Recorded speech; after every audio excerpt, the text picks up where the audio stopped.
You're tuned in to Shake, Rattle, and Goal, the official podcast of your Springfield Thunderbirds. Echo's there on the backhand, scoring the save, rebound in the crease, they score! Hosted by Matt Baker and Steve Forney.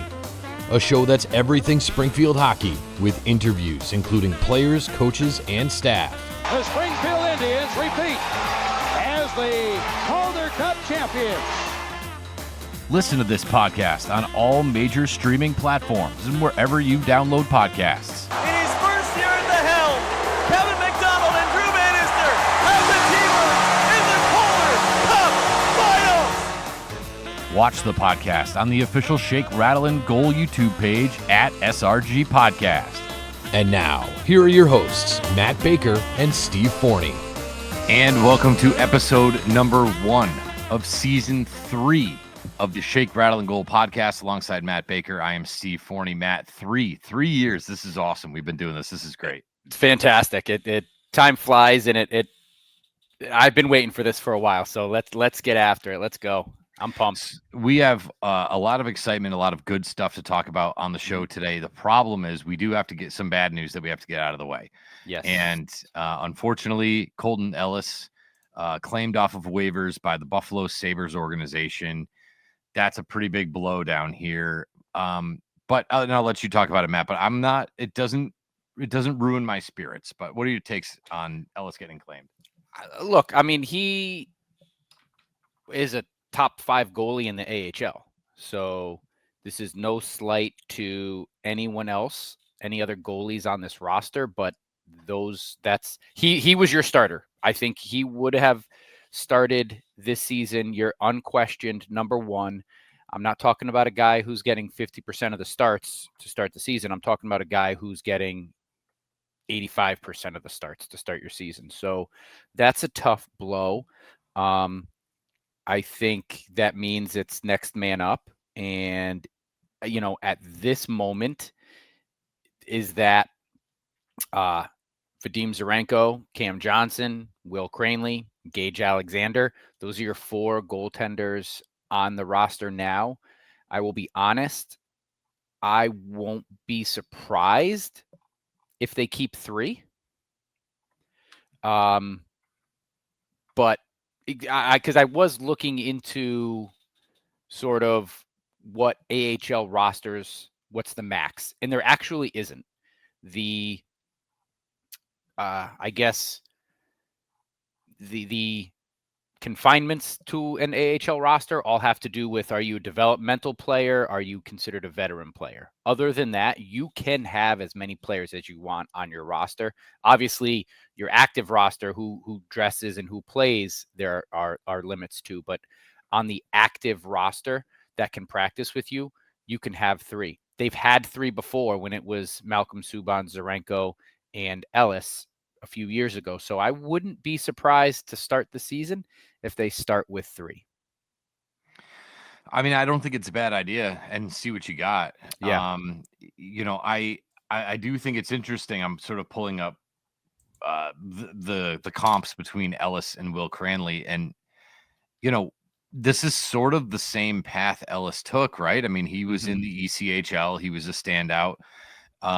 Took that extra year to develop and then ended up in Springfield. I feel like that was Will Cranley last year.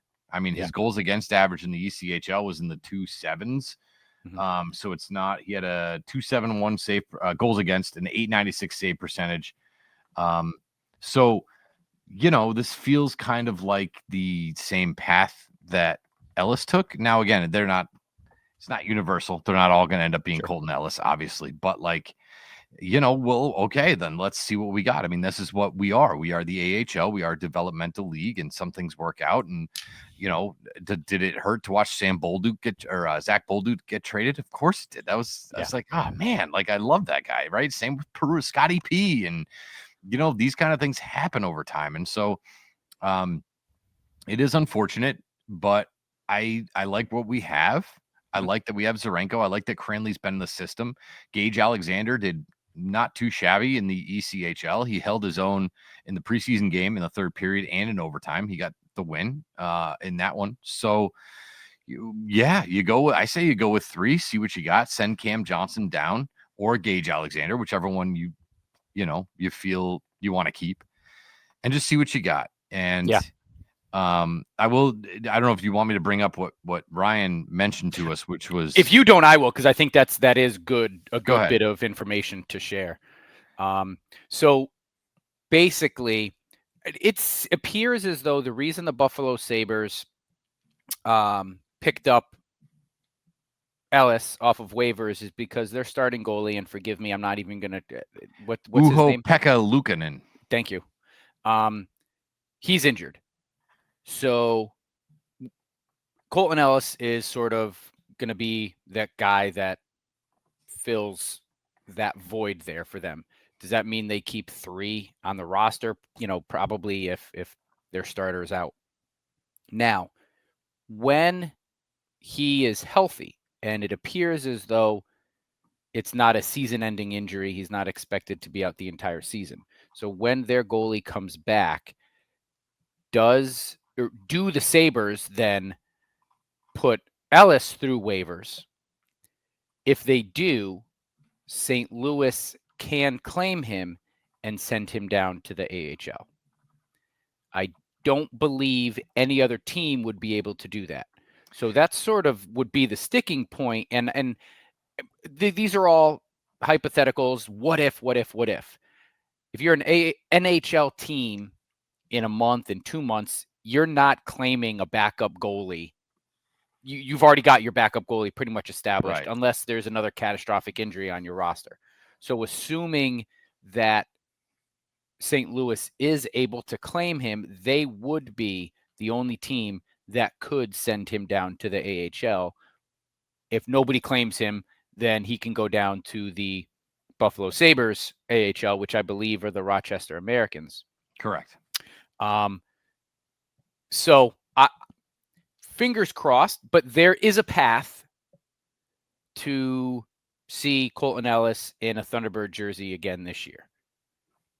And what's interesting is we'll kind of see what it all looks like, right? I mean, Yeah. if he's crushing it in Buffalo and they keep him and they get rid of the other guy backup, Then it's good for him. Right. Well, and then right. great for him. You know what I mean? But however, though, I do believe if anybody claims the other Levi something, or Devin something Levi. Devin Levi, thank you.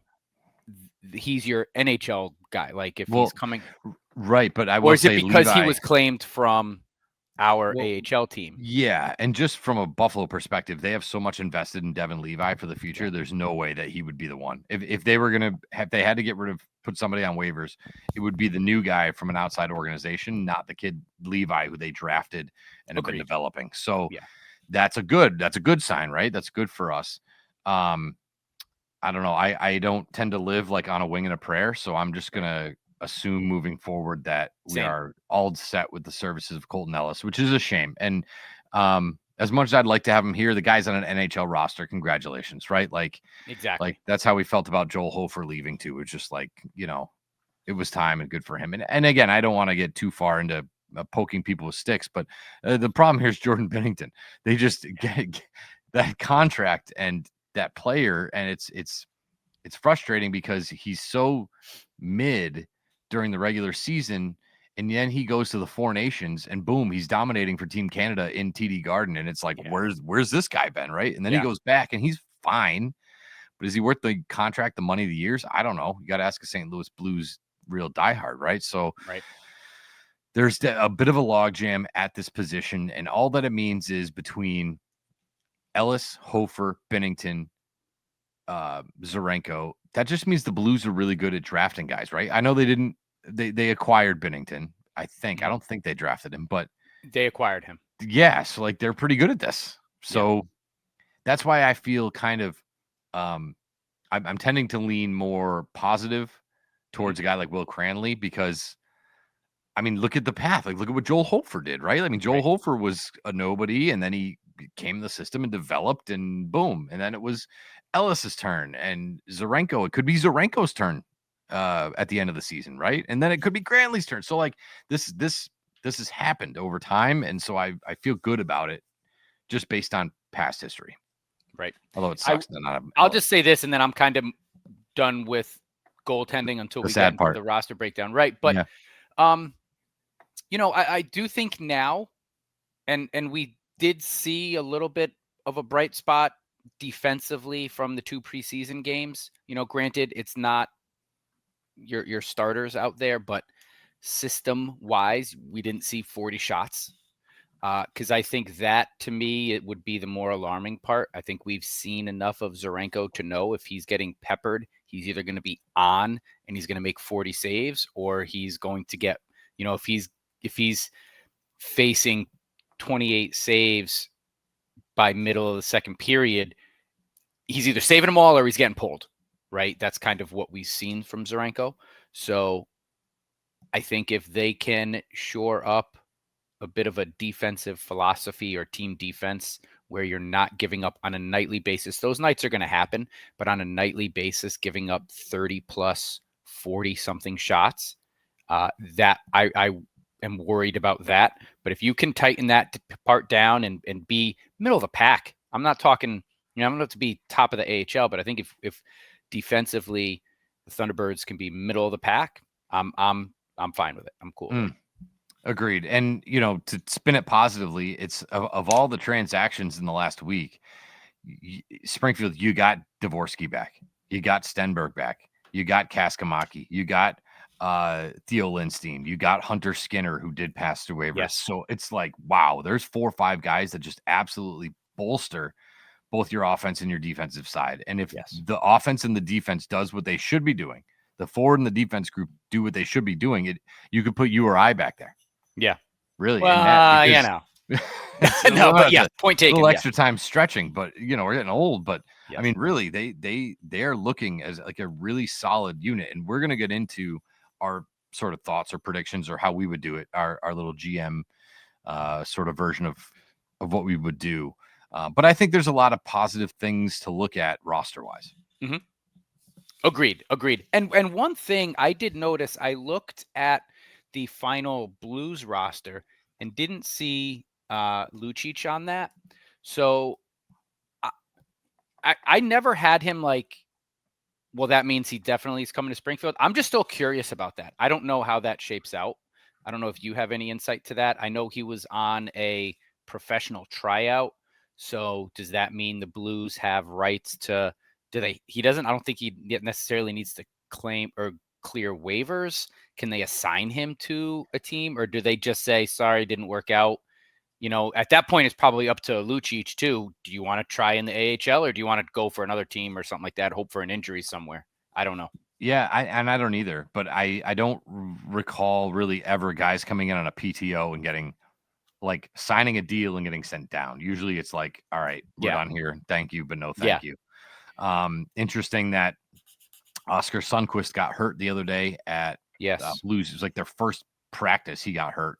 Yeah. And all of a sudden there was, well, we still got Lucic up there in St. Louis. So I don't know. They might just hang on to him just to kind of see what's up with Sundqvist and how that all shakes out. So if you're a Blues fan, would you rather Dvorsky filling in or Lucic? It's pretty obvious. You'd want Dvorsky, right? You'd want Dvorsky. If you're a Springfield fan, you'd want Lucic. Yeah. You'd want Lucic up there. No doubt about it. Yeah. So, I don't know. We'll have to sort of see.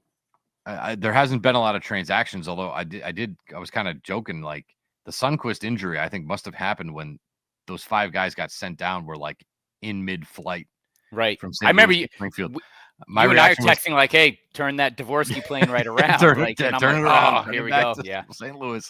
That's how I felt. So I don't know. Well, that's the fun part of the beginning of the season. There's a lot of unknown. There's a lot of questions. Yeah. And I don't know. It's kind of exciting to see how it all shakes out. So like I said, we are going to sort of dive into the rosters. I want to give a little takeaways a little bit as to what I liked and didn't like necessarily from the preseason game. Again, we didn't get to see the first one, but I got to listen to it, and it, Ryan does such an amazing job.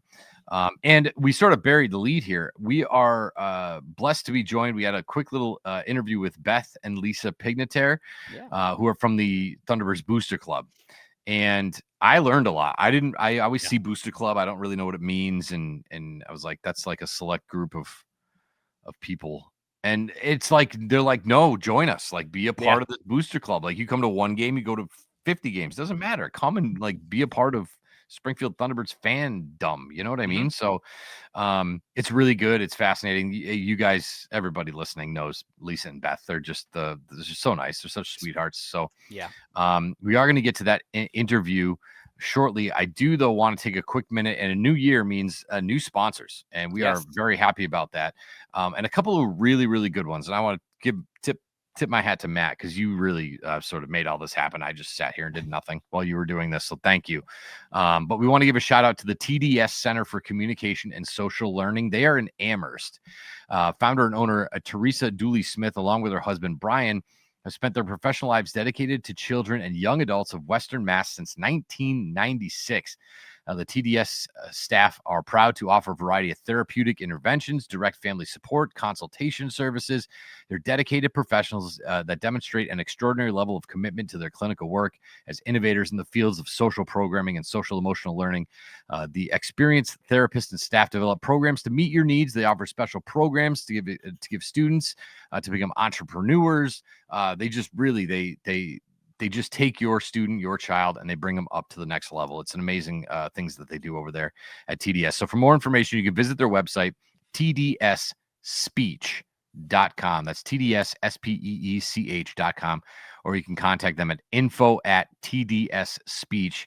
Their phone number over there, 413-835-0335. I'm sorry, 0735. I can't read.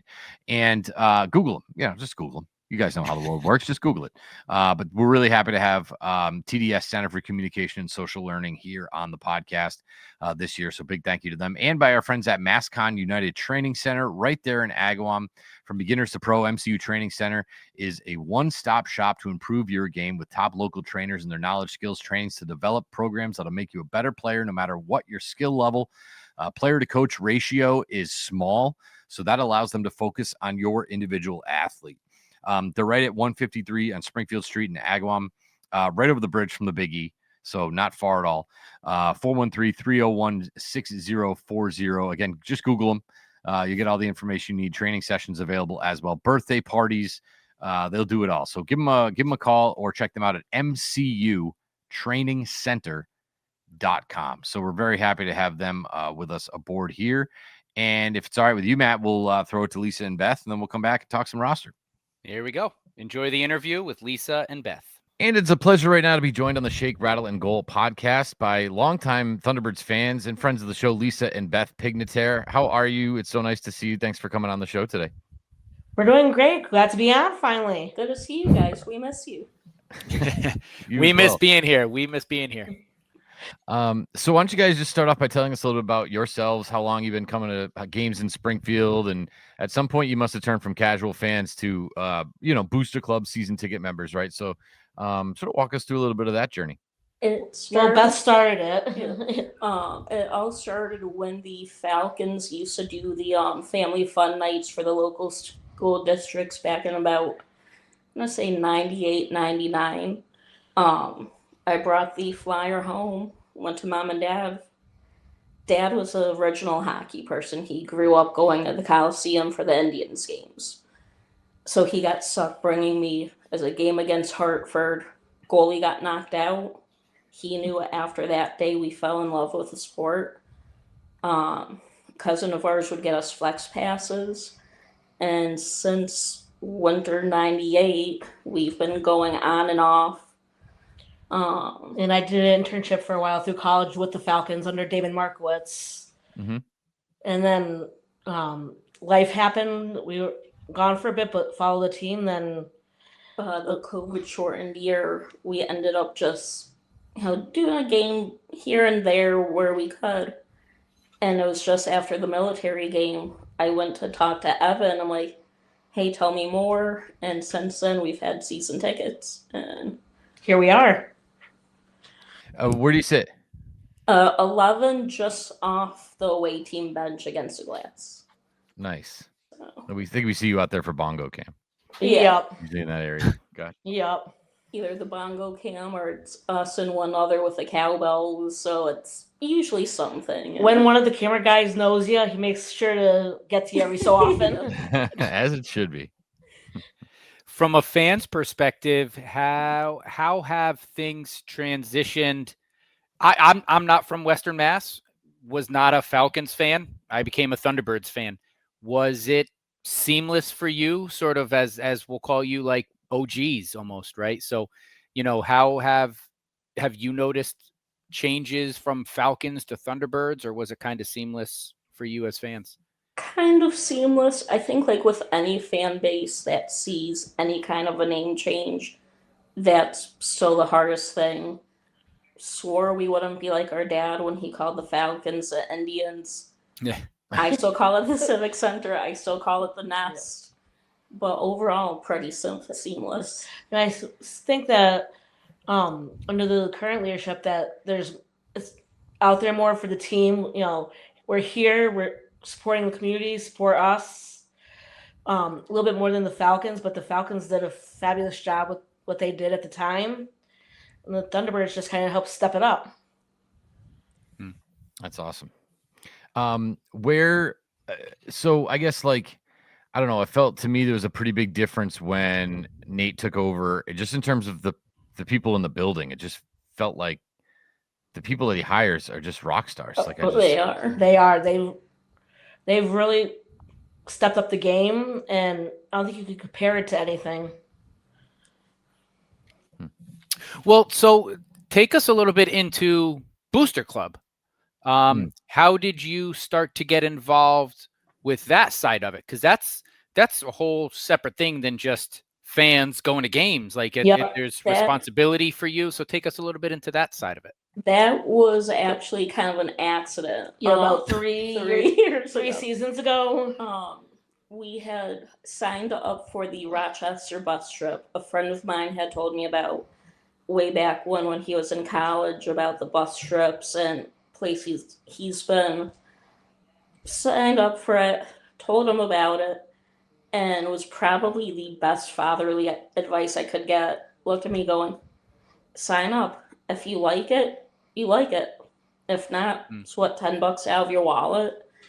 So we had talked to Patty, because I work every other weekend and can't always make a meeting. And Patty is our club president, and she's been running the club for quite some time now. Wow. Yeah. And so we signed up, and a lot of people are, like us, the ticket holders you see amongst, the crowd. And since then, we've just, stayed with the club, for the community aspect. And that's what's been nice about during the Booster Club is, starting at, we're there to help promote the team and the community involvement.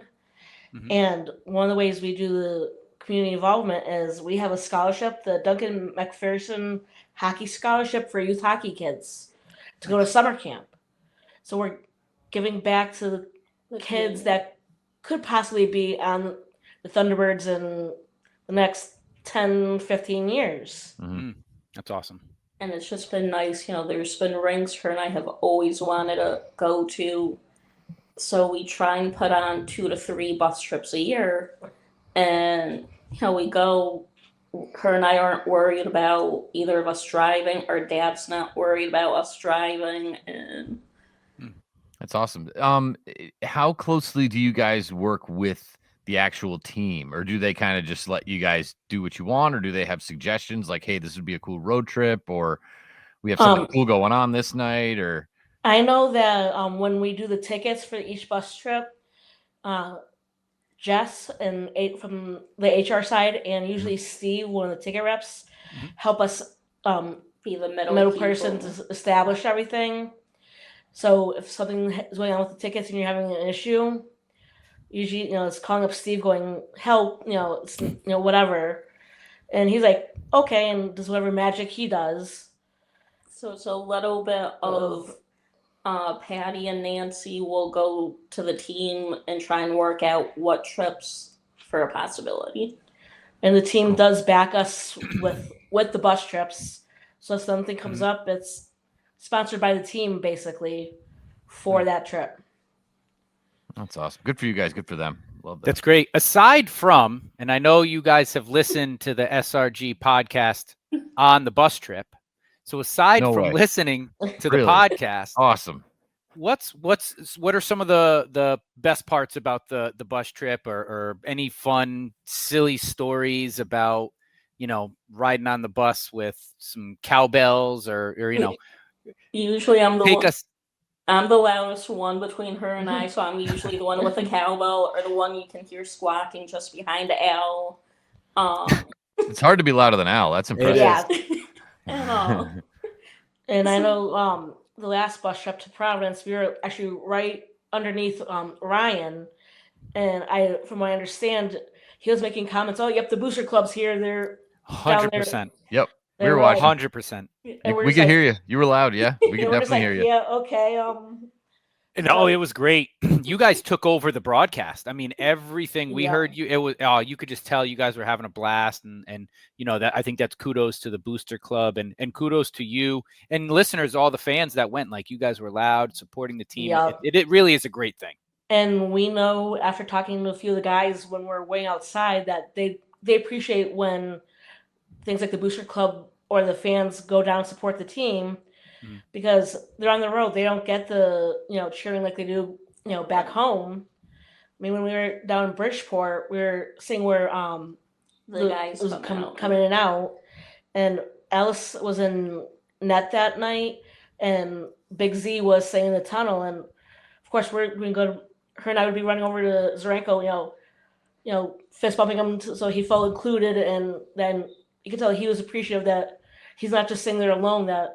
And every time I had the Right. bell, you could just see a little bit of the smirk of, all right. But yeah, on That's the bus trips, we do a first goal pool of, hey, who's guessing the closest first shot we get. I think it's Jim usually has a harmonica, so on the ride home he starts playing. But we would just love to see more people come and have a lively bus on it. We are always sharing stories of other bus trips and the people we get to meet. And when we're at these bus trips to different rinks, the other booster clubs also reach out to us, being like, "Hey, thanks for coming." And we usually meet up and get talking with other clubs. And depending on the team, and we do it back, is they'll supply us for the ride home, like some snacks or drinks for the bus ride awesome. home. That's great. And if they notify us ahead of time, we'll do something similar to them, saying, "Hey, welcome." It's a community within a community of a hockey family. It's the life of minor league hockey fans. It's awesome. Everybody's in the same boat. You know what I mean? Yeah. Yeah. That's great. We're talking with Lisa and Beth Pignatare from the TBirds Booster Club, and I know you guys got a lot of events coming up. I want to talk about that as well, and how people can get more information on your bus trips, how they can sign up for this upcoming season. But I do want to ask you, you've been going to more games than me and Matt combined, and this year it seems like we have a similar roster to last year, but we also have completely different jerseys. So first of all, your thoughts on the new jerseys and your thoughts on this team on the ice. What do you think we're going to be looking at this season? The new jerseys, based off the pictures, are looking pretty good, I think. A little different flair to what we're used to. So it'll definitely like the new white than what we've had the last few years. And having a lot of returning guys, hopefully, fingers crossed. I think it'll be good. It'll be good for us. I mean, quite a few of these guys have been with us for the last 3-4 years, so they can share a lot of advice with the newer guys on not only the game, but how Springfield is as a community. Yeah, it's important. I didn't buy one of the old white ones because I was afraid I was going to spill something on it. Yeah. And now they came out with one that's even whiter. Yeah. And I'm like, oh boy, it's going to be some sand-bitten blood on that thing. It's going to ruin the whole look. Yeah. But I think they're gorgeous. I'm a simple guy. I like it simple. I think it's simple, clean, really sharp. So can't wait to see them in person. Yeah. Now they're going to alternate them, right? Isn't that what they usually do? One home half the season, the other half the rest? Yeah. They're saying that it's going to be home the first half, and they're making the blue jerseys the other jersey for this year. The Matt Baker special right there. Yeah. Awesome. There it is. I like it. Yeah. So Lisa and Beth, take us to go back a little bit to the Booster Club. Can people sign up to be a member, do they have to have extra responsibilities to go along with the booster club, or can they just be part of the booster club, help support the team, have, get information about bus trips and just sort of be a member on the outside? Yeah. Yep. You can get as involved at whatever pace you want. How can someone go about doing that? So there's a couple options. We do have a website, SpringfieldThunderbirdsBC.com. You can find the application to sign up on there. And at every home game, we're established behind Section 26. Trust me, it's been there for 20 years. Hard to miss. And Beth and I have been helping getting the Booster Club out in the community a little bit more. We've been reaching out to a few different local rinks. We're going to be set up during some youth hockey times.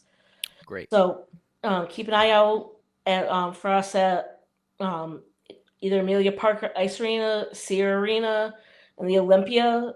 We're going to be there throughout popping up at least once a month at one of them. Nice. And we always say, just feel free to go up to the table if you have any questions. If you have either of us on any social media platform, please reach out. We'll try our best to answer. And on our website, it's got connections to all four of our club officers. Patty, our club president. Chris, who is our vice president. Nancy, our treasurer. And Betsy, our secretary. That's awesome. Great. We meet once a month, usually the last Saturday home game. We tell people, please get involved, because if there's something you're not happy with, you want to bring up, you can voice it at a meeting. But we also know life's busy, who's got kids, who doesn't. Like I said before, I work every other weekend. I can't make all the meetings, but we do an email blast too of what we talk about, what's going on, so at least you're still informed for what's going on at meetings. And for this coming season, our first meeting is October 25th, I believe so. which is the last Saturday home game of October. Meeting is at 4:00, and it's in the Springfield Thunderbirds office, right in the conference room. So easy to get to. So once we're done, head up to the game and get ready to cheer on the team. Yeah, that's the kind of thing I'm talking about. Like the Thunderbirds are like, yeah, just come use our conference room. Like, I love that. Like, they're just, I don't know, they're very welcoming to you guys, as they should be. Yup. That's awesome. Well, Lisa, Beth, we really appreciate the time. Oh, I want to talk about what you have on the schedule here, because I know you mentioned trips to Long Island and other things. So what do you have on the docket that you want to help get more people involved in? Well, like you said, as of right now, November 22nd, we're going down to Long Island. The New York Islanders actually reached out to Patty, our club president, about, hey, St. Louis is playing. You want to come? Wow, that's awesome. Which we thought was pretty cool that an NHL team reached out to us for that. Yeah. And we're, getting a bus to go down, and said if we get about 40 people, we could get a picture down on the ice for that. Nice. And heard possibly not confirmed yet, but we might be going down in the team bus to represent for that. That's really cool. That's great. Yeah. And then we should, knock on wood, have a couple more bus trips. Best thing is keep your eye on the Booster Club website. I know once they get the flyers, us, Jessica, Jim, we all tend to share the flyer when we can. So check our page, check a lot of the fan pages that are made in those groups. So we'd love to see the bus filled more and be loud for the guys. Yeah. Do you need to be a Booster Club member to go on these bus trips? Anyone can buy a ticket. Yep. Of course, be a member too, right? Help that way. Support the Booster Club, but you don't have to be an affiliated member. With one of the perks with the Booster Club is when you join for the bus trips, you save $10 on the trip. Okay. So with this Long Island trip, non-boosters it's $155 per person, while the booster is $145, and that covers the bus, the tip for the driver, and the ticket to get into the game. Wow. That's not bad at all for No. an NHL hockey game. You kidding me? Plus travel. Yup. It cost her and I $300 just to go up to Boston. I was gonna say at Boston, $155 is parking. Yeah. Crying out loud. Jeez Louise. Is it? I mean, that's awesome. I think that's a home run, and they got a nice spot down there in Long Island too. So it might be a longer trip than maybe you're used to. What's like the longest trip you guys like? What is your radius where you're like, okay, I'll do Rochester, but Belleville, like, is there like a line for you guys? If I can get the time off and we have the money, I will go just about any trip. Yup. Because it's a lot of the teams that we grew up on. So I will do almost any of the bus trips that we can. That's awesome. That's cool. If they're offering it, we're there. That's great. That's great. What's your what's your take on flow hockey? Do you guys like watching? Because the reason I ask is because like sometimes I can appreciate traveling to another team's arena, right, and feeling their energy in their in their arena, and it is different than just watching it on your couch. Like we always watch all the away games on our couch, and hope for the best from the stream. But yeah, I think like a lot of us that we get frustrated with the flow hockey because of all the technical difficulties. So that takes away for some of the hype. But once you're there, even at the other venues, there's nothing you can compare to watching it from your couch to being in the seat watching whoever it is. Do you guys have over the years just we'll keep it to the Thunderbirds, a memory either on the trip or at a home game that really sticks out? I mean, you guys have seen just like hours upon hours upon hours of Thunderbirds hockey, which is awesome. Is there something that will always kind of stick with you or you have a soft spot for? I mean, player? Hofer's goalie goal always right up there. Then when was it the next season he came close to doing it 2 or 3 other times, and you're sitting there going, This is gonna happen again. For me, I've always had a soft spot for the goaltenders. She can tell you about that. I've got a few replica jerseys from Hofer, Zarenko, and Ellis, so my soft spot is there. And mine's always seems to be with one of the fighters. Back when her and I were kids, ended up getting along with Mitch Fritz, who was the enforcer. Oh man, at the time. yeah. Mitch Fritz is mean. But off the ice, one of the nicest guys you could ever meet. Yeah, I always said about Bobby Farnham. Bobby Farnham's like one of and Sam. I mean, Sam is just the nicest kid. But Bobby was awesome, man. He was so funny. We had some great conversations, me and Bobby. For me, Sam got into a fight the other night with the Blues. Oh, did he really? I gotta fight that. Yeah, it was a good one. Who'd they play? The Blue Jackets, I think, in their preseason game. I think it was the Blue Jackets. It was a couple days after the Dallas game. They had a nice little scrap. It was good tilt. I think awesome. My soft spot was at the 70th anniversary for the Booster Club. We had Sam and Scott there. Hunter wasn't able to make it, but just being able to talk to the guys off the ice and just hear their story and more let them just being human. They're not in the game mode trying to get in and ready. It was just, oh, hey, how's things? How's life?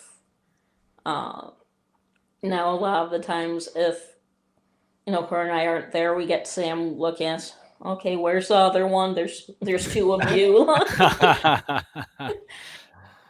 That's awesome. Yeah, it's funny. I saw Pekka at a restaurant over the summer, and we talked for 5-10 minutes about nothing.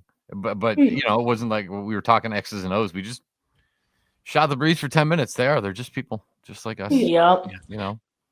I mean, we both work at a car dealership, and last season when Dalibor Dvorsky was looking for a vehicle, he actually came to our dealership and bought a car there, and everybody at work was like, "Hey, he's here, right?" And I'm like, "Really? Is he cool?" And they were looking at me like, "You're so cool with this. How are you so cool with this?"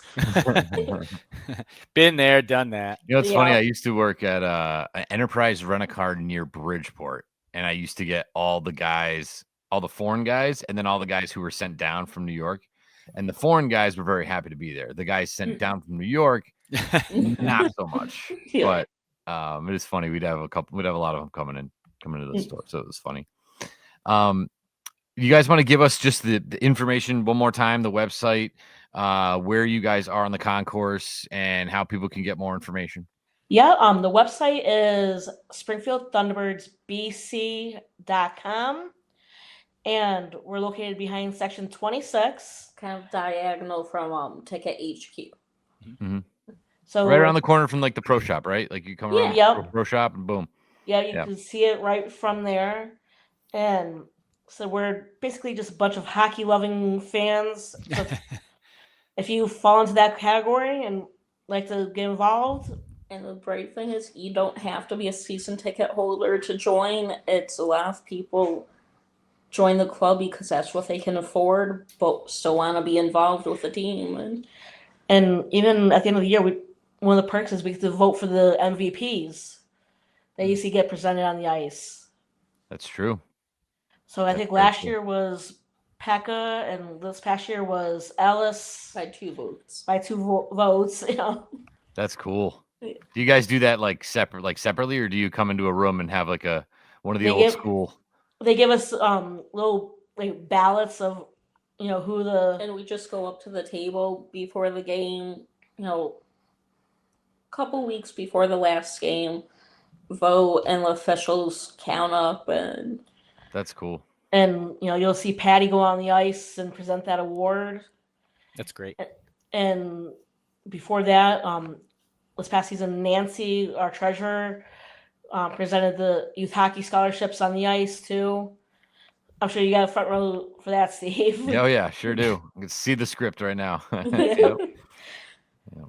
That's But- awesome. That's great. Cool. Awesome.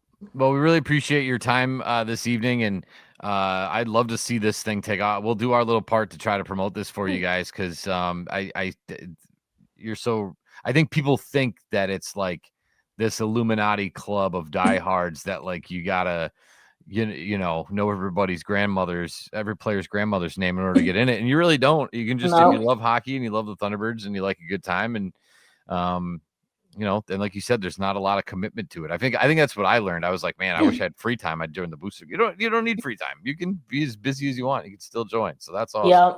And I know I try my best to promote the podcast. There's times I'm at work, I'll put it on behind, and it's just background noise. And the amount of times I have a coworker who's another season ticket holder, Steve, every time you talk, she's looking up. I'm like, yeah, at the end of the period, the 1 minute left. Yeah, that's it. Every time. And they're like, that's why I know the voice. I'm like, well, now you know the face.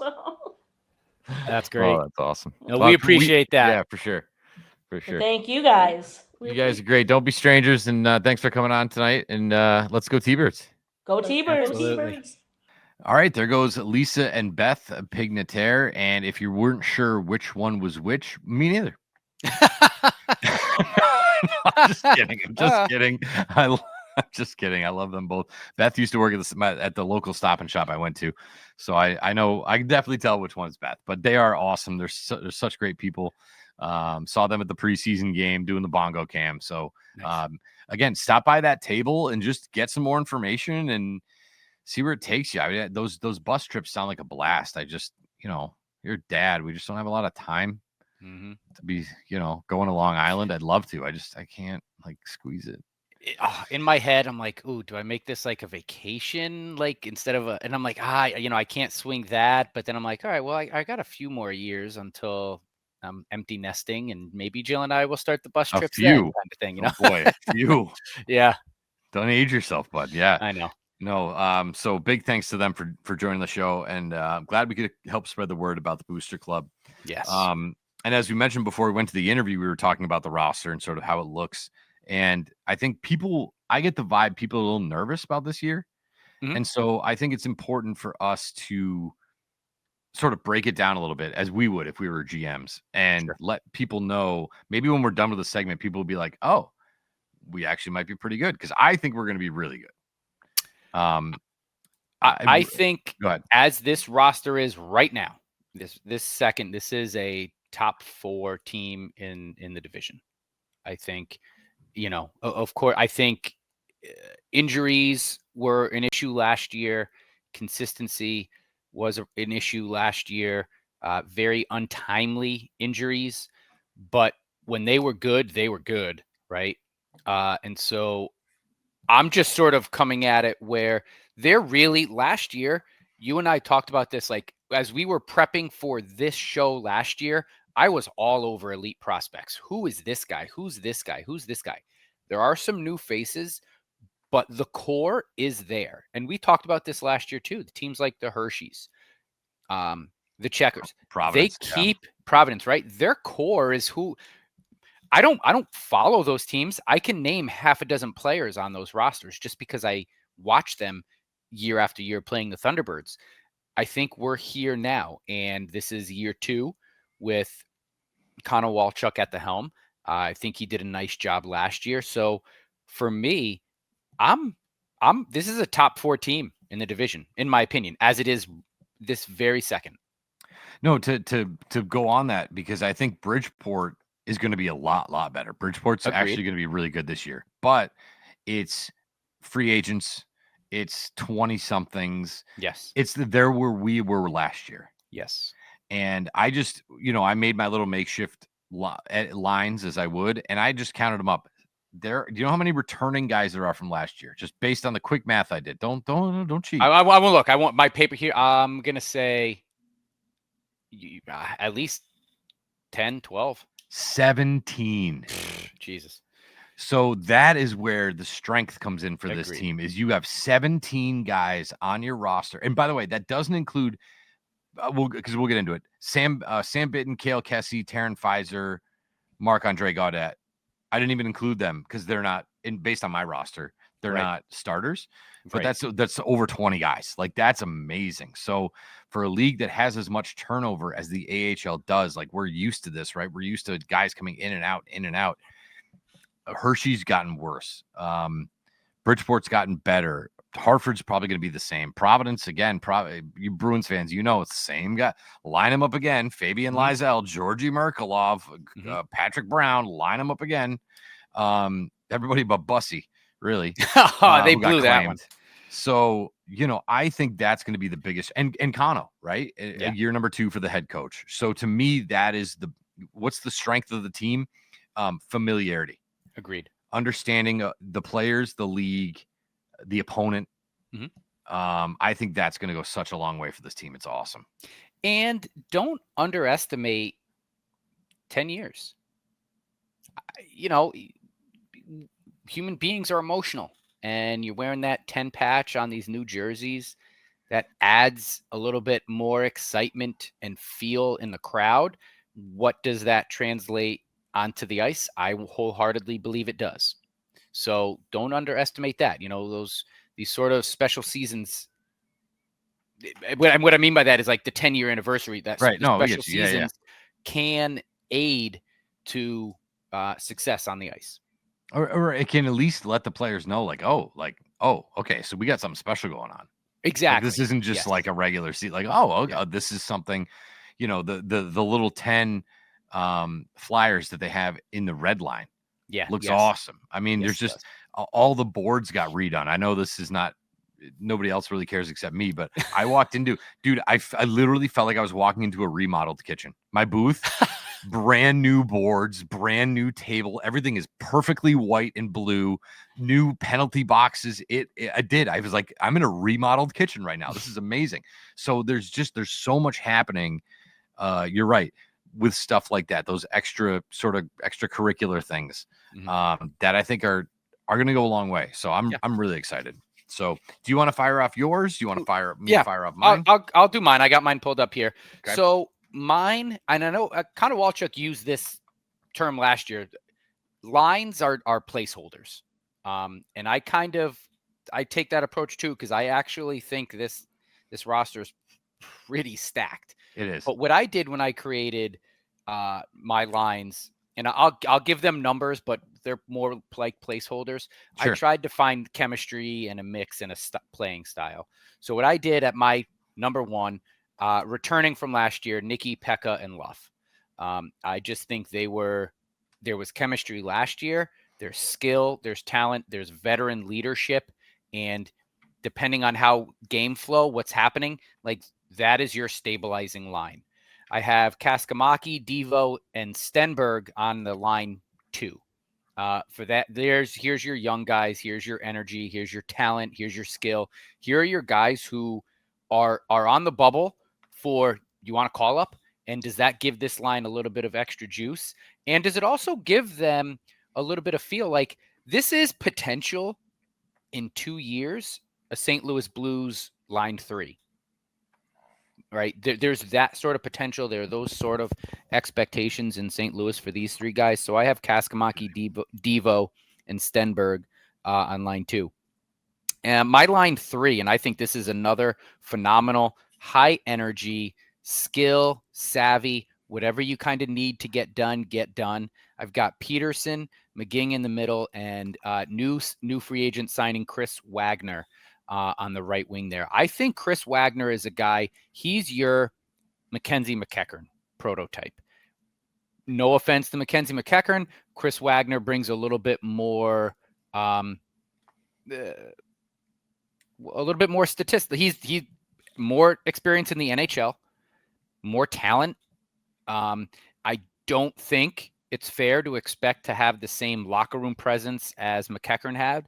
He was a locker room guy. He was the guy getting the guys together to play hacky sack pregame and all that stuff, right? So I'm not talking about the locker room side, but on the ice, I see Chris Wagner more than filling that Mackenzie McEachern role, very similar to how Luff did when he joined the team a few months in. So I think Wagner can have a big impact right away. My line 4 is Simon Robertson, Jakob Stützle. How'd I say that? Stützle? That's pretty good. Stützle. Like a schnitzel. Yeah. Like their schnitzel. Stützle and Sam Bitten. Now, for me, putting this line together, Simon Robertson was a guy last year, high hopes for, but he was injury riddled all throughout the year. So we never really got to see him play. Jakob Stützle came in and played well. Big guy, big body. And I threw Sam Bitten on that 4th line. I think him and Cale Kessie are going to be alternating through a bit depending on what you need. But for me, he's a fan favorite. He's a T-Bird, and I'd like to see him on that 4th line. And I think with these 4 forward lines, you've got veteran, calming, very skilled, right? You're not losing any skill with that top line, but there's your veteran guys. You've got a line of young, youthful. Let's get to the big show here. You've got a mix in line 3. McGing and Wagner are going to be those savvy veteran guys. Peterson was, in my opinion, the unsung hero type of last year, right? His energy, his willingness to fight and throw down. And then you've kind of got that ragtag group in line 4 where we talked about this last year. You had guys playing outside of their roles. If you can keep a guy like a Sam Bitten and a Robertson, play those limited minutes, and when you're going to get energy, you're going to get solid play from them. I think that's what you need in your lines. My deep pairings, I have Loof and Lindstein. I put those guys together because they played together up in St. Louis. Fair. I have Booch and Skinner. I went with, lefty and righty there. Schooneman and Johannesson. Lefty, righty again. So that's sort of how I came up with the deep pairings, but I do think those are your top 6. I think you have Skinner and Schooneman are kind of like your elder statesmen, so to speak. And by no means is Skinner an old guy, but been there, done that. Leo Loof. Guy's like 24 and he's like, I know. But he's been there. He played with the Wolfpack. You needed him. You needed him last year to play a little forward when guys are banged up, and he plays forward and plays fine, right? So I like their deep pairings. I think they're going to be pretty strong in the backfield, in the back line there, and I'm excited to see what Theo Lindstein can do. My sort of or goalies again. I said this on the top of the show. I think you got Z, and then I think you keep Gage Alexander and Cam Johnson again, or I'm sorry.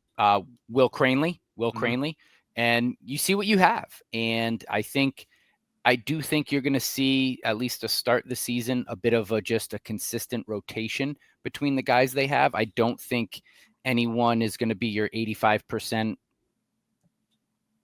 of the starts, at least to start the season. I think you rotate through, and Connor Walchuk has shown he will go with the hot hand. He will go with who shows up in practice and who has a feel for the lineup that they're playing. The rest of my guys who are rostered, but not necessarily the healthy scratches, I've got Cale Kessie. I think him and Sam Bitten end up with a nice sort of rotation. I can't, and you talked about this too at their end of the year wrap up. Cale Kessie was one of the best players on the ice for the Thunderbirds in the playoffs. So, is he there for that sort of leadership and continued development of a Sam Bitten? But I like Cale Kessie. New guy, Nikita Susuyev. Yep. And Juraj. Oh boy! Pekarchik? Don't even try. Pekarsik. Juraj Pekarchik. Juraj Pekarchik. The cheek is what throws it off. Yes. So those are my three sort of healthy scratch forwards. I sort of have Taryn Fizer on the bubble there. I know he filled in a few games last year and did okay. He scored goals. But again, I just looking at this roster, I think you're going to try to, at least to start the year, give the younger guys like Nikita Susuev and Pekarchik. You give them the benefit of the doubt, and you want to, keep your eyes on them a little bit more. My three defensive reserves, I got M.A. Gaudette, he's been in and out of the lineup before. He's a familiar face. Young guy, Quentin Burns. He's an interesting one to me. Reading up a little bit about him, he was a third-round draft pick by the Blues a few years ago. So I think, again, he's a guy who can you develop and see what you have. Is that, could he be a surprising fill-in kind of spot start guy for the team? And then Anthony Carrere. Anthony. Oh, Kerrer. Yeah. It's like terror with a K. Kerrer. There you go, Kerrer. Anthony Kerr. I think he's a little bit of an older player, if I'm not mistaken. But I think he could fill in and give a little bit. And again, a right-handed shot. Are not a lot of right-handed D shots on this team, so that's kind of why I picked him to be that sort of last healthy scratch out of the defenseman group. It's a good choice. Sounds that's good. What I got. I like what you got there. Yeah. And again, all we're just playing with house money here. Yeah. And I have something sort of similar, a little different, but this is what makes it fun. So for the forward group, who are St. Louis Blues' top two forward prospects? Stenberg and Devo. Okay, so let's put them with Luff and call it a top line. So that's my top line is Stenberg, Devo, and Luff, because that is your top prospects with a dynamic score in Luff. Boom. Mm-hmm. Your two most probably savvy vets, Pekka Alexandrov. Well, let's throw him with your third guy on the list, Alexandre Kaskamaki. So I go Kaskamaki, Pekka Alexandrov. I got my boy Jakob Stützle, who I love. I have him alongside Hugh McGing and Dylan Peterson. I think I think this has the chance to be so dynamic because those are three guys who sort of play very different games. I mean, McGing is 5'10", Peterson's 6'2", Stützle's 6'4". Yeah. So you've got two hulkers in between Hugh McGing, or on either side, I should say. Peterson wants to stick his nose in there. Hugh has your finesse, and Stützle has sort of a little bit of both. And I just think that line would absolutely crush. Your fourth line, I think this is a perfect spot for a guy like Chris Wagner to play with Simon Robertson and Uri Pekarczyk. Pekarczyk, for those who don't know much about him, again, a 3rd-round pick. He had 7 in the World Juniors for Slovakia, 7 points in 5 games, but he played in the QMJHL, 67 points in 53 games, 43 assists. And Robertson can score, and Wagner can score. So throw in a guy with 67 points who's still very green, throw him on that 4th line with that group. Although I will say I like your idea of alternating Sam and Kessie, because I have both of them, and my extras are Sam, Kale Kessie, Nikita Susiev. And again, as you have, I have Taryn Fizer sort of on that bubble because I loved Taryn Fizer's game last year. I thought it was excellent. On defense, I believe this. I felt like I was at a game. On defense, I believe the line they had that worked really well at the beginning of the year was Loof and Simon and Johannesson. So I put those 2 guys together. Corey Schooneman, Hunter Skinner, a couple of veterans, again, a left-hand shot, right-hand shot, and Butchinger and Lindstein. And I don't know, I might want to switch that a little bit just because you have 2 vets on the line and then 2 younger guys on the last pairing. So maybe, you can kind of alternate those 2. And then, yes, on the bubble, Quentin Burns, Marc-Andre Gaudet, who, by the way, I thought was great in the preseason game. Yep. I thought he was much better than the last time I've seen him play, and I can't even tell you when that is. I was like, man, 45 looks good. Same with this guy, Fraser. Is it Colt Fraser? Colton Fraser? Cole Fraser. Mm-hmm. I don't know. Never heard of the guy. I know nothing about him, but for 3 periods on Sunday, the guy was everywhere. So, I mean, he was just hitting everything and in the right spot and taking pucks away and getting into fights. And I don't know. I liked what I saw from Cole Fraser. So let's throw him in the mix. And then, Zarenko, Cranley, Gage Alexander. I'm a little biased on Gage Alexander because he showed up with Grand Rapids gear. And I'm like, oh, so he's played AHL hockey. Yeah. You know what I mean? And Yes. I look at his numbers and he kind of hasn't. He's mostly been in the ECHL, but he looks the part. So, and again, he played the 3rd period in overtime and got the win on Sunday. And again, in a preseason game, I get that. But so there you go. A couple of differences, but I think fans, if you're putting these names together and you're looking at these graphics, like there's kind of sort of nothing to complain about. I mean, as much as upsetting as it is that you lost Colton Ellis, if somebody gets hurt in St. Louis and they call up Hunter Skinner and you have Quentin Burns, a 3rd-round pick, you have Marc-Andre Gaudet to slide in, you could have worse problems. They call up Devo and you have Nikita Susiev, you have Sam Bitten if it's a physical game, you have Taryn Fizer you can throw into place, that offensive style. I don't know. It just seems to me like they got on paper have a roster that could really, like you said, win some games, climb some standings, and really make some noise here in the Atlantic Division. So I don't know. I love where we're at. I like it. I think it's a very well-rounded, solid roster. And, I think maybe in years past maybe this is me, like, right. I've never, you mentioned it, right? This is our 3rd year doing it. So I clearly now have, I'm watching these games a little bit different and watching the roster construction a little bit different than I have in the past, but I see, okay, we're missing, we need more physicality. We got Kale Kessie, we got Sam Bitten. We have Dylan Peterson. You've got Hunter Skinner. This is no longer a team that I feel like will get pushed around in any sort of series or against any sort of team. They're not going to be pushed around.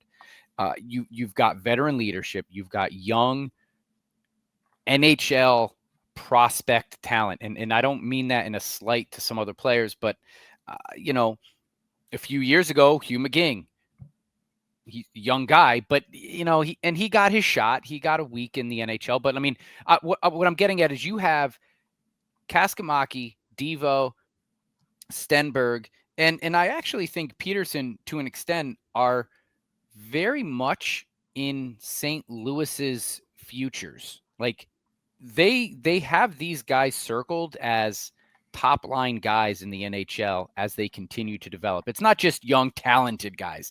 These are guys with NHL attributes, and you can expect to see them in the NHL very soon. In our interview with Ryan Smith, and I do agree, I do not think Devo is on this roster all year long, all season long. Agreed.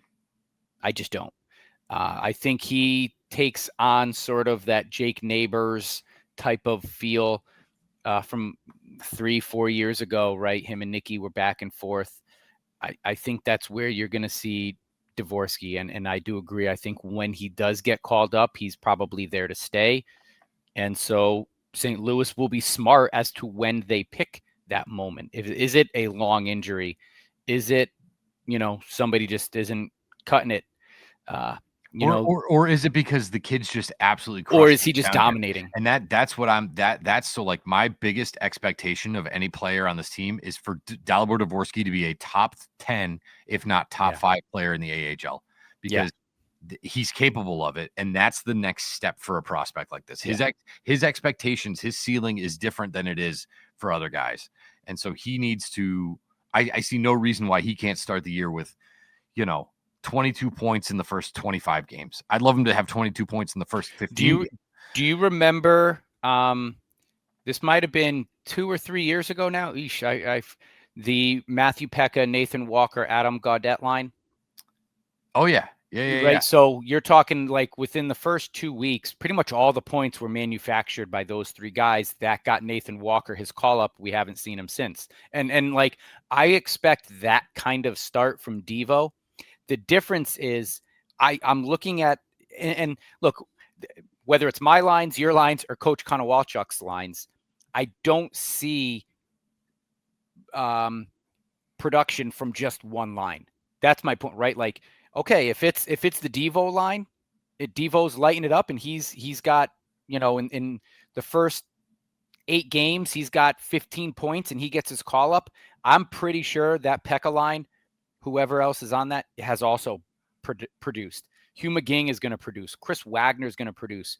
Peterson's going to produce. So like that's, I don't see one line this is where our production is going to come from. And when Devo gets his call up, now what? Now we have to rely on one guy scoring 70 goals for the whole in the whole season. Nobody else is doing anything. Like, that's not what this team is. This is a team.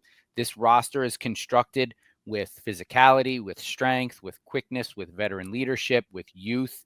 And for me, that's where I'm like, this is a top 4 team in the division. I don't see any other outcome minus catastrophic injuries in the big boy club and down here as well. And that can happen anywhere, but I don't see that happening if these guys stay healthy. Yeah, that was my next thought was like, if you have a situation where we've lost Pekka for an extended period of time, we lost Mackenzie McEachern for an extended period of time. You have other guys that can step up, and not even just injuries. What was it like? New Year's until Hugh McGing scored a goal last year. Yeah. So like this lineup to me affords guys, not that I want them to, affords them to, holy smokes, you haven't gotten a point in 10 games. We got this. Right. Agreed. You get out of your funk, we'll handle this. Mm-hmm. And so I think there is a little bit of that vibe to the way that this roster is constructed, to where if a guy does, unfortunately get hurt, or if he does just hit a massive drought, that there's, like you said, they're so well-rounded, they can sort of pick up the slack, which is awesome. So this is gonna be a fun year. 100%. I agree. I think I'm looking forward to it. I'm excited, and look, I have big expectations. I wanted to throw one other thing at you too, Matt. And I didn't prep you this because I didn't really, I guess I sort of realized it till now. So Thunderbirds games, October, November, December, January, February, March, April, right? Schedule. Mm-hmm. They have the fewest games they have is in the month of October, 7. So you're not getting crammed at the beginning of the year with games. There's only 7 in the whole month, 3 at home. So they have 3 home games the entire month of October. The second fewest games is April with 8 games. So you start and end your season. It's not like you're getting crammed at the end of the season where you're fighting for a playoff spot. And you got games every other night, and you don't have that either. The highest month, you have 12 in November, and you have 13 in January.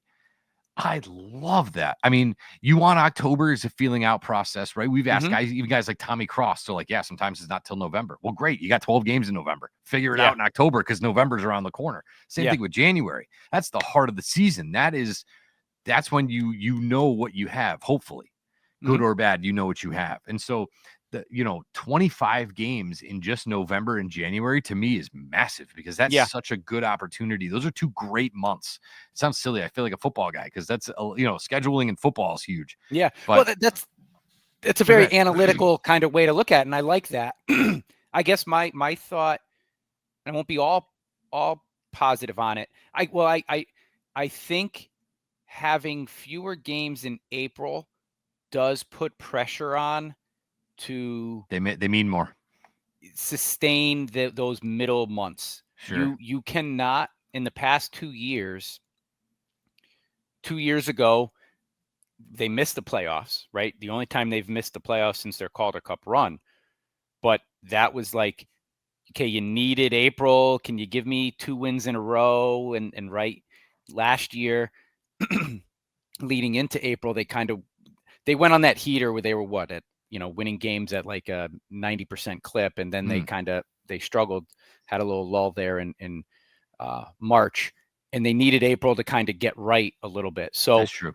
I guess if it all goes well, having fewer games, like if you've established your playoff position, maybe not your spot, right? But if you've established we're a playoff team and maybe you need to get healthy, April's a good time to try to get healthy, right?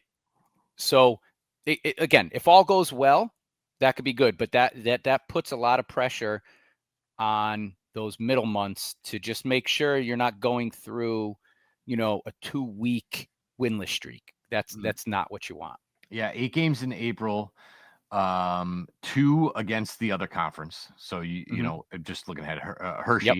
Syracuse, Rochester, and then Hartford, Providence, Lehigh Valley, Hartford. So you got 3 out of your last 4 games are against Hartford, and they're going to be, I think, a real bubble team. So no matter where we are, I picture Hartford right on that line. They're going to be playing like they mean something. Yeah. So Hartford always does. I mean, they're going to give Always, you they a do. hard fought game, whether, regardless of what their standings are. And to go back, I know you talked about the Islanders a little bit. I do think they're going to be better. I don't necessarily know if their record will reflect that. It's got to be hard playing in empty buildings, and I'm not trying to knock another fan base or another organization, but I just, there's going to be a lot more talent on the ice that we're kind of used to, and we still kind of played them 500, but I guess you would expect that. I've been processing that, right? And when you play a team 18 times in a season, you're just, if you're 10-8, great, right. If you're 9-9, like that's kind of expected. It's, I think if I don't know. I think the Islanders will be better on the ice. I don't know exactly how their record will reflect that. It's hard when you're home and you're playing in front of a few hundred fans instead of a few thousand. But hey, as much as they'll I be can't good. stand Chris Terry, that guy's a baller, man. He doesn't Yeah. care if they're Yeah. down 3 goals, up 3 goals. That dude brings it all the time. And they re-signed him, and I'm like, oh, more Chris Terry. Oh, goody. Yeah. There's a guy who wears the I hate Chris Terry. Chris Terry socks. He's got some kind of shirt that makes fun of Chris Terry, and every time Chris Terry sees it, and then he goes and scores 2 goals. And I'm like, can you stop wearing the shirt, please? Don't wear the Clearly, shirt. he doesn't like it. So he's one of those guys. So yeah, it's just, that's what makes it fun though. You sort of have no idea. Like my brain tells me that Hershey's worse, Hartford's the same, Providence is the same, Bridgeport's better. I don't know what Charlotte is. I have no idea what Lehigh Valley, Wilkes-Barre. I have no idea. I know that the Pittsburgh Penguins are terrible, and you got to figure that a lot of those guys in Wilkes-Barre that sort of helped them along might be getting their chance this year, but I don't follow. I'm not sitting here checking their roster. So like you said, all you got to do is be in the top 6? 6 out of 8. Yeah. All right. Is this a top 6 team in the division? The Thunderbirds? Yeah, no doubt. Yeah. I mean, no doubt. When we talk about expectations, you said top 3? Top 4. I'm going to go top 4. I think that's not where I was this morning. That's not where I was this morning, but we are changed that. It's not about who's not here. It's about who is here. Fair enough. Not about who isn't here. That was very diplomatic. They are a top 4 team in the division, in my opinion. No, I agree. That's where I'd put them. I think anything under that is like I said, hopefully something, if it does And, happen, or like something injury, like who happens. knows? Right. You expect injuries in this with the Blues, and that's another thing too. And it could be as excited as we are for these young guys, Stenberg, Devo, Kaskamaki, Peterson. If things go bad in St. Louis, they get the call up, because why not? So you never know in the AHL.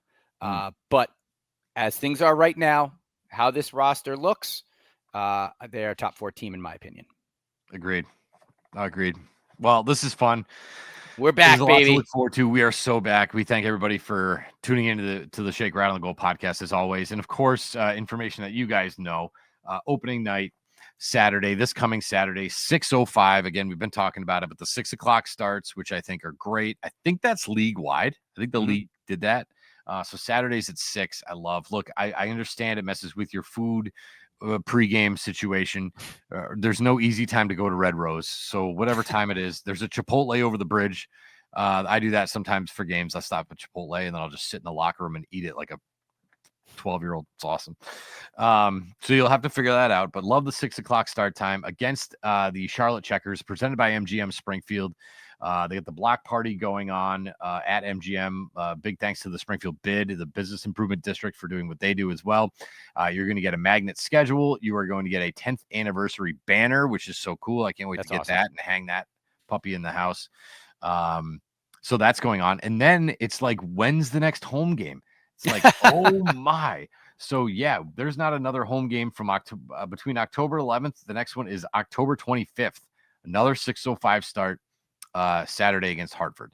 And so if you're only following the games the team by home games, sorry, it's gonna be kind of a tough month. But you could always tune into us for everything that you've missed. Tune into us, the iHeartRadio app. Listen to Ryan, who just does such an awesome job. And Flow Hockey. You got Flow Hockey. So I'm not in a position to say anything bad about anybody on this podcast anymore. Don't ask me why. Just know I'm not going to say anything bad about anybody else anymore. Hope that doesn't take in your judgment. Just one last thing, Matt, I wanted to mention, and this is from our buddy Ryan, who's just the best. Ryan Smith. So we were talking about, because you play the NHL video game, I'm sure the boys do. Yep. And so do I. And so Ryan has this thing. I don't think he likes the video game, because he's like, I asked him about waivers and like 2-way versus 1-way contracts. He's like, the video game ruins it for everybody. Nobody knows what they're talking about. And the old man wags his finger at me. So I asked him about Ellis and Skinner, and he said, waivers have nothing to do with 1-way versus 2-way deals. The NHL video game has screwed with so many people's heads. It entirely has to do with service time. So after your entry-level deal, generally speaking, anybody has to clear waivers. There are certain exceptions, but not often. So Ellis not in his entry-level deal anymore. And that gets thicker in the weeds, and I don't want to give anybody a popsicle headache, but like, why did Will Bitton leave to go to Russia? Service time and dollars. But, it's one of those service time things. And that's what makes, like, I don't really love that, because, like, a guy like Hugh McGing, if Hugh McGing had the opportunity to play in Springfield for the next 5-6 years, wouldn't that be awesome? Yeah. To just have, okay, dude, you started here when you were 21 and now you're 30, but you're still here and you've accepted the role as a leader on an AHL team. Like, that would just be so cool. And like, it's just, I know it's not going to, it's, he's going to get an offer from some team in Timbuktu, or, the service time's going to come up. But I mean, like, for you old fans, like, I think of Tom Kostopoulos was still playing for the Wilkes-Barre Scranton Penguins. He was like 46. He looked like my dad, and he was still playing in the Wilkes-Barre Scranton Penguins forever. Like, I miss that. I miss that those guys that are just always, okay, we're playing this team and this guy who's been here forever, we got to play against him. And that sort of doesn't happen anymore. So, yes, it's all about service time. It's unfortunate, right? Because, like, especially the St. Louis Blues literally just extended him, Colton Ellis. Not to rehash this, right? But it's sort of just like it's sort of basically punished the organization for drafting and developing well. So from a competitive standpoint, I guess you understand why these players have to clear waivers. So organizations can't just stockpile positions. But it's like, well, if they can do it, let him do it if that, but it is what it is. And like I said, it's no slight to anybody. It's not about who's not here. It's going to be about who is here. And but just real quick on that, because I sort of forgot that. Did they sign him? Was his contract up, or did they extend him? They gave him a 2-year extension at the end of towards the end of this past year. So that's why I also, but so whatever, it's a podcast, we could say it, but I do think there's something to what Ryan tweeted out after he got claimed. I don't think teams are looking to, this is a guy we just extended. This is a guy, and I know the Blues messed with Edmonton last year, but is behind the scenes, is Buffalo saying, guys, give us 2 months until we get our guy back, we'll re-waive him and you guys can claim him then and do what you need to do? Are those sort of conversations happening in the good old boy club of NHL GMs? This is a team that just extended him a 2-year deal and has real plans for him. So I don't like the fact that the Blues are punished because they have developed good goalies, but there was no other way around it, Yeah.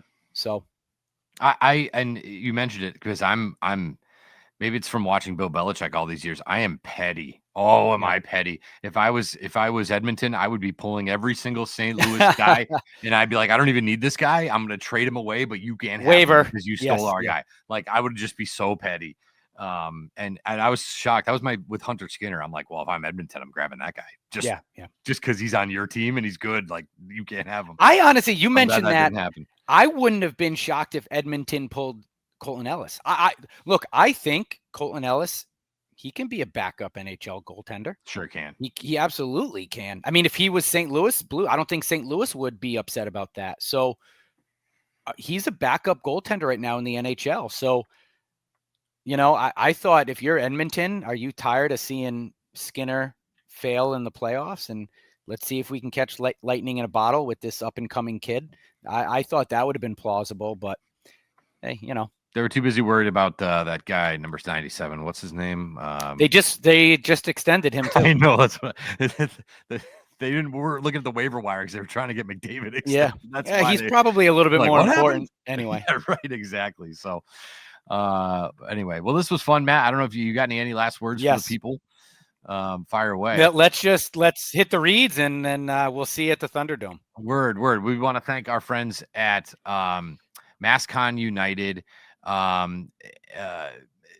They're really your one-stop facility for all your training needs right here in Agawam, my home, Agawam, Mass.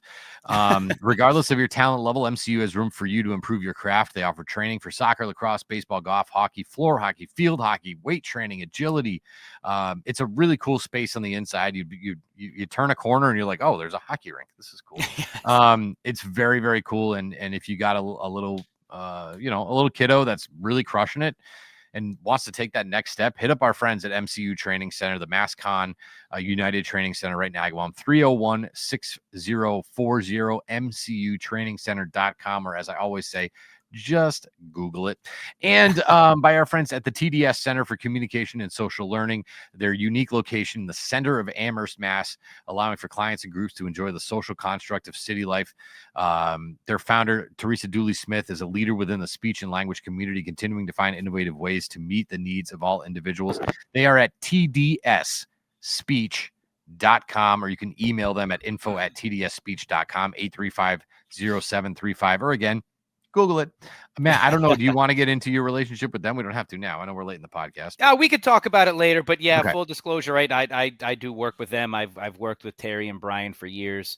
I love them. We couldn't ask for more just good human beings to be partnered with. So happy to have them on board here with SRG. Yeah, no, it's amazing what they do. And for those of you out listening, watching, first of all, I want to say I had at least 2 or 3 people come up to me and go, where's the episode? When's it coming out? I'm like, here it is. Monday, we're out Wednesday. Like, it's coming, I promise. So to you people who came up to me and talked to me on Sunday and that listened, thank you. This is awesome. Year 3, you people are still engaged, still involved, still interested, still saying hi to us. You don't hate us. And I haven't been fired yet for something that I've said on the podcast. Let's hope that doesn't happen. Yes.